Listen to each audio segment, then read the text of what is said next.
இன்றைக்கி நான் முட்டை சம்பால் செய்ய போகிறேன். அதுக்கு தேவையான பொருள் என்னன்னு பாருங்கள். முட்டை 3 முட்டை அவிச்சு வச்சுருக்கேன். இதில் பழுத்த மிளகா பாதி, வெங்காயம் ஒரு பாதி வெங்காயம், பெரிய வெங்காயம் பாதி வெங்காயம், ஒரு பல் பூண்டு, கொஞ்சோண்டு இஞ்சி வச்சு அரைச்சிருக்கேன். இதை வச்சுருக்கேன். அரைச்ச மிளகா நம்ம கொஞ்சம் எடுத்து வச்சுருக்கேன். எவ்வளோ காரத்துக்கு நம்ம போட்டுக்கலாம், அவ்வளோதான். கொஞ்சோண்டு புளி தண்ணி, ரொம்ப கிடையாது, கொஞ்சமாக உப்பு, கொஞ்சம் சீனி, தக்காளி பழம் பாதியிலையும் குறைவாக தான் எடுத்து வச்சுருக்கேன். தக்காளி கொஞ்சோண்டு வெட்டி வச்சுருக்கேன். இவ்வளோ தான் இதோட ஜாமான்.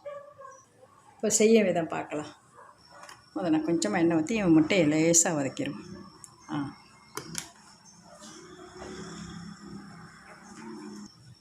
முட்டையை போ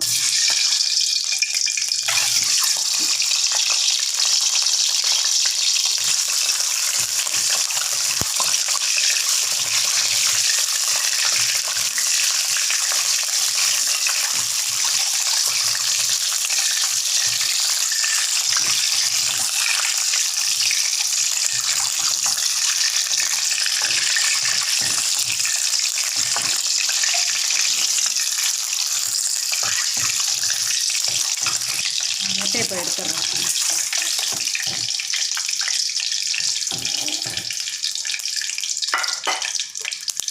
அந்த எண்ணெயில் இந்த அரைச்சதெல்லாம் போட்டு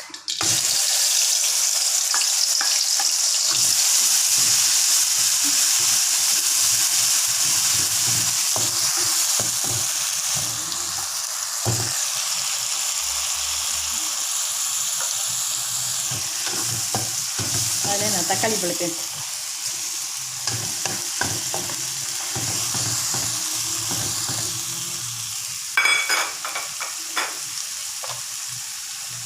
அரைச்ச மிளகாய்,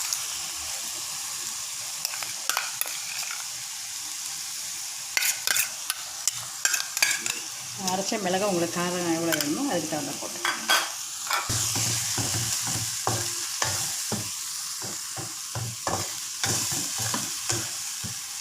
நல்லா எண்ணெய் கொஞ்சம் வைக்க வேகட்டும். கொஞ்சம் உப்பு போட்டுக்குவோம். கொஞ்சமாக போடுறேன், பத்தலைன்னு அப்புறம் போட்டுக்குவோம்.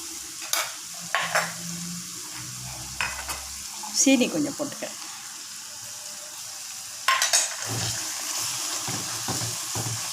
புளித்தண்ணி கொஞ்சம் ஊற்றுறேன். இப்போ நம்ம கொஞ்சம் நேரம் மூடி வைப்போம். சாயந்தரம் நல்லா வெந்து எண்ணெய் பிரிஞ்சு வந்தாலும் அப்புறம் நம்ம மூடி வைக்கிறேன். இப்போ நான் மூடி வைக்கிறேன். திறந்து பார்ப்போம். திறந்து பார்க்குறேன், எண்ணெய் பிரிஞ்சு வந்தால்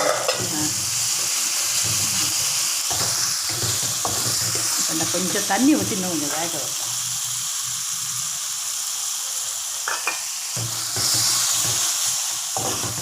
அப்புறம் முட்டையை போட்டேன். அனல் மெதுவாக வச்சு கொஞ்சம் வேக வைப்போம். மூடி போடுறேன். இப்போ திறந்து பார்ப்போம்.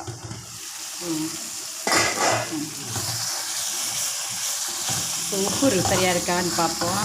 உப்பு சரியாக சரியாக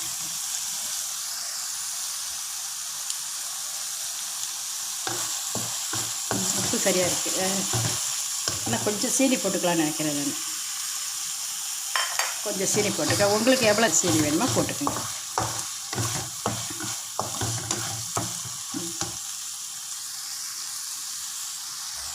முட்டையை போடுறோம்.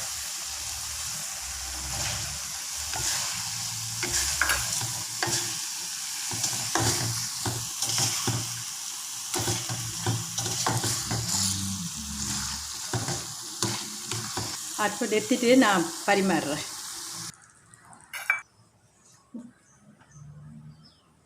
முட்டை சம்பல் ரெடி ஆயிடுச்சு. இதே மாதிரி நீங்கள் செய்து சாப்பிட்டு பார்த்துட்டு எனக்கு பேக் கொடுங்க. பாய்.